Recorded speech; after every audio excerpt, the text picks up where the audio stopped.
Hello my dear students and friends. चक्रवृद्धि ब्याज से संबंधित सवाल के इस प्रकरण में मैं आपको दर ज्ञात करने के बारे में 4 उदाहरणों के माध्यम से समझाने की कोशिश करूंगा। तो फिलहाल जो चक्रवृद्धि ब्याज के दर ज्ञात करने के लिए जो हमारा पहला प्रश्न है, वह पहला प्रश्न जैसा कि आप स्क्रीन पर देख रहे होंगे, रुपये 800 हैं और यह रुपये 800 का 2 वर्ष में कितने प्रतिशत वार्षिक ब्याज की दर से चक्रवृद्धि ब्याज रुपये 82 हो जाएगा। यहाँ 800 रुपये मूलधन है और इस 800 रुपये मूलधन का हम 2 वर्ष में किस दर से इसको दें कि हमें चक्रवृद्धि ब्याज 82 रुपये प्राप्त हो जाए। तो फिलहाल पहले हम देख लेते हैं कि क्या है और किस तरह से हम इस सवाल को लगा सकते हैं। जैसा कि आप देख रहे हैं, हमारा मूलधन जो है वह मूलधन कितना है, मूलधन 800 रुपये है। मूलधन P बराबर है 800 रुपये। यह मूलधन हो गया 800 रुपये। मूलधन के बाद समय हमारा जो है, समय जो N है वह है 2 वर्ष। समय N हो गया 2 वर्ष। और जो चक्रवृद्धि ब्याज है वह चक्रवृद्धि ब्याज जो है 82 रुपये है। चक्रवृद्धि ब्याज कितना है, 82 रुपये है। तो हम यहाँ पर मिश्र धन को आराम से निकाल सकते हैं। मिश्र धन 800 रुपये में इस मूलधन में हम 82 रुपया जोड़ देंगे। जो मूलधन 800 रुपये है इसमें चक्रवृद्धि ब्याज को जोड़ देंगे। इसमें चक्रवृद्धि ब्याज को जोड़ेंगे तो हमारा मिश्र धन मिलेगा और ये हो जाएगा 882 रुपये हमारा मिश्र धन हो गया। अब हम मिश्र धन और मूलधन से संबंधित जो चक्रवृद्धि ब्याज का सूत्र है उसका हम उपयोग करते हैं। तो हमारा मिश्र धन बराबर हो जाएगा मूलधन 1 प्लस दर बटे 100 और यहाँ समय की घात हो जाएगी। अब हम इसको लिख सकते हैं मिश्र धन A बराबर मूलधन P 1 प्लस दर R बटे समय पर N। अब यह हमारा सूत्र है। मिश्र धन है 882 रुपये, तो 882 को एक ही जगह लिखेंगे। यह हो जाएगा 882 होगा। मूलधन हमारा है 800 रुपये, 800 लिख लेंगे। 1 प्लस R की जगह R ही रहेगा। N की जगह हम लिख लेंगे 2 वर्ष, क्योंकि हमारा समय यहाँ 2 वर्ष है। उसके बाद हम क्या करेंगे, 882 और 800 यह 2 से कट जाएगा, तो 2 चौकाट 2 चौकाट 2 करने 2 और यह हो जाएगा 2 चौकाट 0 0। इसको 1 प्लस R बाई 100 और इस पर 2 की घात हो जाएगी। तो इस तरह से आप देख रहे हैं 441 में अब 4 से हम भाग दे देंगे, तो 441 में 4 से भाग देंगे, 400 से भाग देंगे तो इस तरह से हो जाएगा, बट्टे होगा 400 बराबर हो जाएगा 1 प्लस R बटे 100 और यहाँ 2 की घात हो जाएगी। आप इसको इस तरह से फिर लगा सकते हैं। 441 का मतलब हुआ 21 गुणे 21, 441 का मतलब हुआ 21 गुणा 21 और 400 का मतलब हुआ 20 गुणे 20। तो 21 गुणे 21 बटे 20 गुणे 20 1 प्लस R बाई 100 पर 2 की घात। अब इसको आप क्या कर सकते हैं, 21 गुणे 21 चूँकि 2 बार है तो हम लिख लेंगे 21 गुणे 21 और बटे 20 पर 2 की घात, 21 बटे 20 पर 2 की घात बराबर यह हो जाएगा 1 प्लस R बटे 100 पर 2 की घात। अब यहाँ आप देखें 2 की घात यहाँ भी है और 2 की घात यहाँ भी है। यह 2 की घात बराबर होने के कारण हम इसको निरस्त कर लेंगे, तो हमारा बचेगा क्या, हमारा बचेगा 21 बटे 20 बराबर 1 प्लस R बटे 100, 1 प्लस R बटे 100। अब 21 बटे 20 में से हम 1 को पक्षांतर करके घटा लेंगे, तो 21 बटे 20 माइनस 1 बराबर हो जाएगा R बटे 100। अब यह हो जाएगा 21, 20 में 1 से गुणा करेंगे, 20 करने 20 बटे 20 बराबर यह हो जाएगा R बटे 100। अब 21 में से 20 घटाएंगे तो यह हो जाएगा 1 बटे 20 बराबर हो जाएगा R बटे 100। तो जैसा कि आप बहुत आसानी से समझ सकते हैं कि यह हो जाएगा 20R, या तो 20 का R में गुणा कर लें 100 का 1 में, या यूँ भी कर सकते हैं 20 × 100। तो यह हो जाएगा 20R बराबर 100 करने 100 100 हो जाएगा। और इस तरह से आर बराबर हो जाएगा 100/20। 100/20 का मतलब 5%। 20 से 100 में भाग देंगे तो 5% होगा। तो इस तरह से आपने देखा कि हमारा जो दर हुआ वह दर हो जाएगा 5%। यानी 5% की दर से अगर हम बैंक को अपना जो 800 रुपये दें तो वह 2 वर्ष में हमें चक्रवृद्धि ब्याज के रूप में 82 रुपया देगा। तो इस तरह से आपने देखा कि इस प्रश्न को आप आसानी से हल कर सकते हैं। अब हम चलते हैं अपने इसी दूसरे प्रश्न पर, और दूसरा प्रश्न कुछ इस तरह का है। दूसरा प्रश्न भी, इसमें भी हमें दर ही ज्ञात करना है। यहाँ जो आप देखें मूलधन 1250 रुपये है, तो मूलधन हम लिख लेंगे। मूलधन हमारा कितना है? मूलधन हो गया 1250 रुपये। मूलधन 1250 रुपये हो गया, यह मूलधन हुआ। समय जो है वह कितना है? 2 वर्ष है। समय कितना है? 2 वर्ष है। समय हमारा हो गया 2 वर्ष। और जो चक्रवृद्धि ब्याज है, जो चक्रवृद्धि ब्याज है वह चक्रवृद्धि ब्याज आप देख सकते हैं, चक्रवृद्धि ब्याज है 102 रुपये। चक्रवृद्धि ब्याज है 102 रुपये। तो इस ब्याज को हम मूलधन में जोड़ लेंगे तो हमें मिश्रधन मिल जाएगा। तो मिश्रधन बराबर जो 1250 रुपये है, इसमें हम क्या करेंगे? 102 रुपये को जोड़ लेंगे। तो 102 रुपये को जब जोड़ेंगे तो यह हो जाएगा 1352, यानी 1352 रुपये। 1352 रुपये हमारा मिश्रधन हुआ। इस प्रकार ए बराबर हो जाएगा P1 + R/100 पर n की घात। अब यहाँ आप देखें यह बहुत ही आसानी से निकलेगा। ए की जगह हम लिखेंगे, हमारा ए जो हुआ 1352 रुपये, और फिर जो हमारा मूलधन है वह 1250 रुपये पी। तो हम पी को यहाँ रख लेंगे पी की जगह पर 1 + R/100, और n जो है हमारा समय 2 वर्ष है, तो हम समय n बराबर लिख लेंगे यहाँ पर 2 वर्ष। अब यह देखें 1352 में हम 1250 से भाग दे देंगे, तो भाग देने पर हमारा आएगा, भाग दे लेंगे, भाग दे करके इसको कैलकुलेट कर लेंगे, और यह बराबर 1 + R/100 पर 2 की घात लिख लेंगे। अब जब हम इसमें भाग देंगे तो यह हमारा कुछ इस तरह का होगा कि यह काट सकते हैं इसको 2 से काटेंगे तो यह हो जाएगा 2 छक्के 12, एक शेष बचेगा, 2 सत्ते 14, और फिर 2 छक्के 12, और फिर यह 1225 कटेगा, 2 छक्के 12, 2 दूनी 4 और 2 पचे 10, तो यह हो जाएगा 676। यह हमारा कुल कितना हो जाएगा? यह हो जाएगा 676/625 बराबर होगा 1 + R/100 पर 2 की घात। अब आप इसको देख सकते हैं, यह इम्प्लाइज दैट, इसका मतलब यह कि 676 26 × 26 का वर्ग हो जाएगा, और 25 × 25 का वर्ग जो हो जाएगा वह 625 हो जाएगा, और बराबर हो जाएगा 1 + R/100 पर जो है 2 की घात, बराबर 2 की घात हो जाएगा। उसके बाद हम क्या करेंगे? यह 26/25, 26/25 2 बार है, यह लिखेंगे 26/25 पर 2 की घात बराबर हो जाएगा 1 + R/100 पर 2 की घात। अब यहाँ देख सकते हैं, यहाँ भी यह भी 2 की घात है, यह भी 2 की घात है, तो 2 की घात हमारा निरस्त हो जाएगा। यह हमारा बचेगा क्या? 26/25 बराबर हो जाएगा 1 + R/100, 1 + R/100।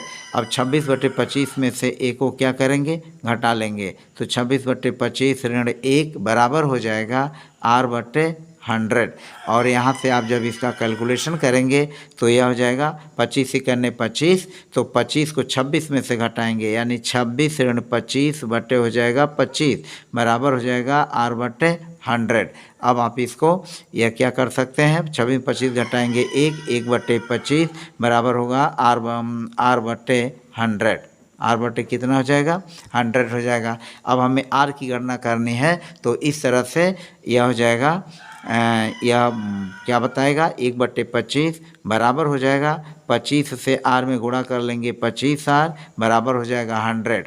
25 r बराबर 100, इसलिए r बराबर 100/25, 25 चौको 100, यानी 4% की दर होगी। तो इस तरह से आप देख सकते हैं जो इसकी दर होगी वह दर बराबर हो जाएगा 4%, यानी रेट ऑफ इंटरेस्ट जो हो जाएगा वह 4% होगा।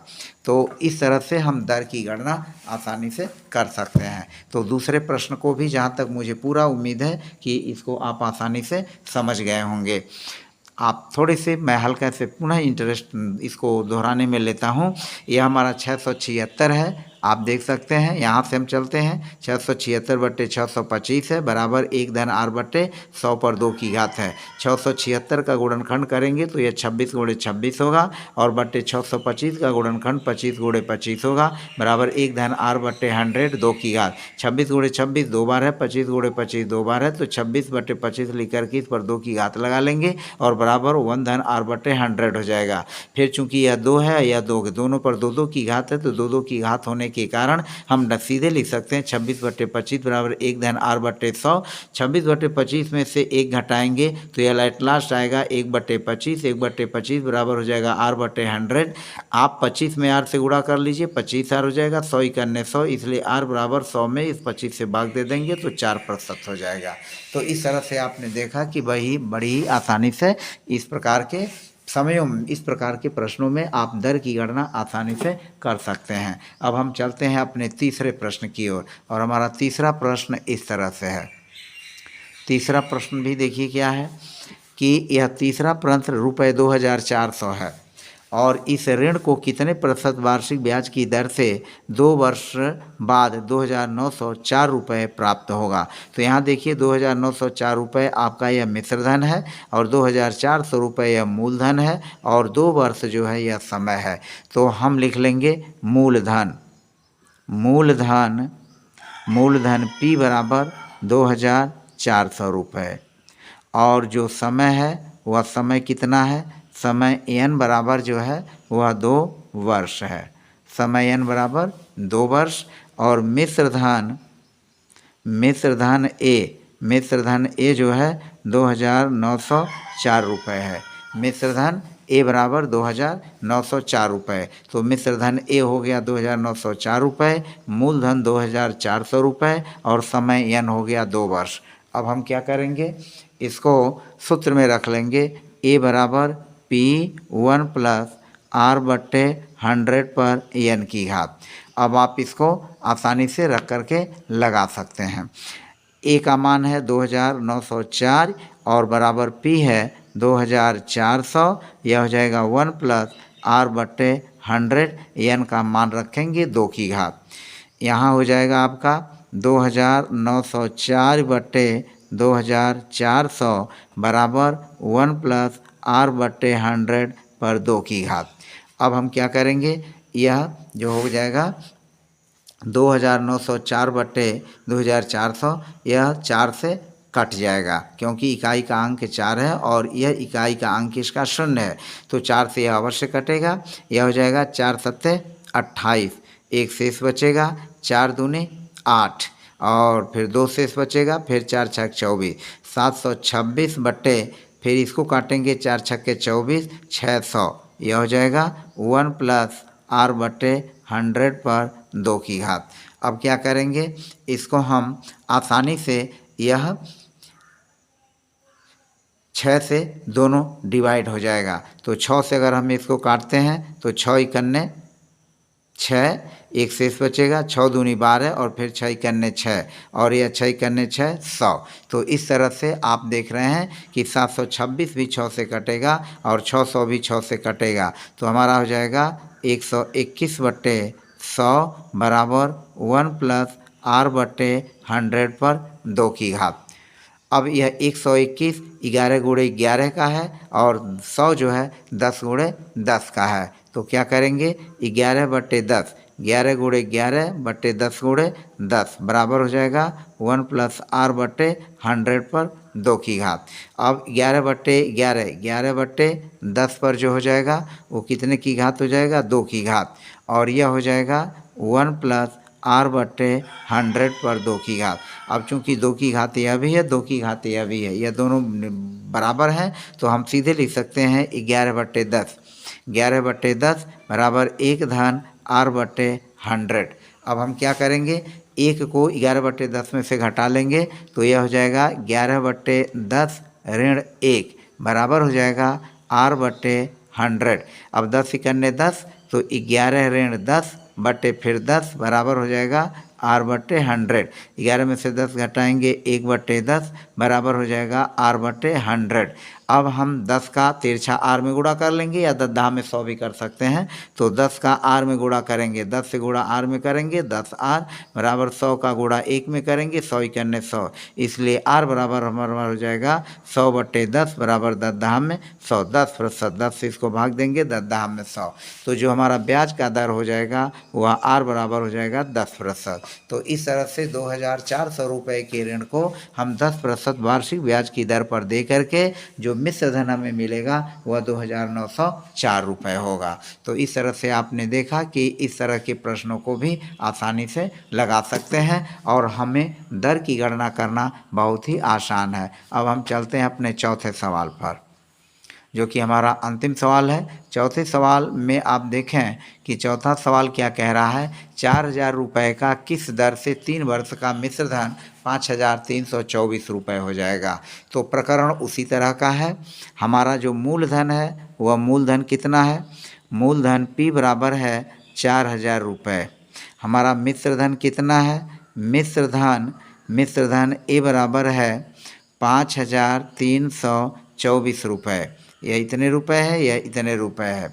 तो 4000 रुपया मूलधन है, मिश्र धन 5324 रुपये है, और जो समय है वह समय कितना है, समय है 3 वर्ष। समय जो है 3 वर्ष और दर इसमें पूछा जा रहा है। तो अब हम सूत्र का उपयोग कर लेंगे, A बराबर P1 + r/100 पर n की घात। अब हम मानों को रख लेंगे 5324 बटे 4000 बराबर हो जाएगा 1 + r/100 और फिर n का मान यहाँ हो जाएगा 3 वर्ष। अब क्या करेंगे, इसको हम काट सकते हैं, यह 4 से डिवाइड हो जाएगा क्योंकि 4 इकाई का अंक है और यह भी है, तो 4 से डिवाइड हो जाना चाहिए। और यह 4 इकन्ने 4, फिर 1 शेष बचेगा, 4 तियाँ 12, फिर 1 शेष बचेगा, 4 तियाँ 12, 4 इकन्ने 4 बटे 4 से इसमें भाग देंगे, यह हो जाएगा 1000। तो यह हो जाएगा 1331 बटे 1000 बराबर 1 धन r/100 पर हो जाएगा 3 की घात। अब हम क्या करेंगे, 1300 1331 11 गुणे 11 गुणे 11 और 1000 10 गुणे 10 गुणे 10 का यह घन है, यानी 11 का घन 1331, 10 का घन यानी 10 गुणे 10 गुणे 10 1000, और यह हो जाएगा 1 धन r/100 पर 3 की घात। ऐसे प्रकरणों में जहां हमें दर की गणना ज्ञात करनी है, अगर यहाँ n का मान 3 है तो जाहिर है यहाँ कोई भी जो भी गुणनखंड आएगा वह 3 बार ही आएगा। अगर यहाँ 4 की घात है तो जाहिर है यहाँ जो गुणनखंड आएगा 11 गुणे 11 गुणे 11 गुणे 11 4 बार आएगा, तभी यह सवाल जो है लगेगा। अन्यथा की स्थिति में जहां इस प्रकरण पूर्णांक में न हो तो वहां लॉग टेबल या हम अन्य विधियों का उपयोग करते हैं। तो यहाँ 1331 का आप देखें कि चूंकि यहाँ 3 है तो यह 11 गुणे 11 गुणे 11 3 बार आया है, और यहाँ 3 है तो यह 1000 का भी 10 गुणे 10 गुणे 10 3 बार आया है। तो इस तरह से यह हो जाएगा 11/10 पर 3 की घात बराबर हो जाएगा 1 धन r/100 पर 3 की घात। अब यह 3 की घात कट जाएगा और बचेगा क्या, 11/10। 11/10 बराबर लिखेंगे 1 धन r/100। अब आप समझ सकते हैं कि 11/10 में से हम एक घटाएंगे तो 1 धन r/100 हो जाएगा, क्योंकि इस एक को हमने यहाँ पक्षांतर करके घटा लिया। तो 10 इकन्ने 10 यानी 11 में से 10 जो होगा वह घट जाएगा। तो 11 में से जो 10 घटेगा, 11 ऋण 10 और बटे 10 बराबर हो जाएगा r/100। अब 11 में से 10 घटाइए 1, यह हो जाएगा 1/10 बराबर हो जाएगा r/100। इसलिए 10r बराबर 100 इक्यानवे 100, 10 का r में गुणा हो जाएगा, 100 का 1 में गुणा कर लेंगे और r बराबर हो जाएगा 100/10, इसलिए r बराबर 10%, यानी 10 से इसमें भाग दे देंगे 10 आएगा, तो r का मान हो गया 10%। तो इस तरह से आप देख सकते हैं कि जो दर आया वह दर हुआ 10%। तो इस तरह से आसानी से इस प्रकार के प्रश्नों में चक्रवृद्धि ब्याज जहाँ हमें दर ज्ञात करना है तो दर का उपयोग ज्ञात करने के लिए हम सूत्र का उपयोग करके दर को आसानी से निकाल सकते हैं।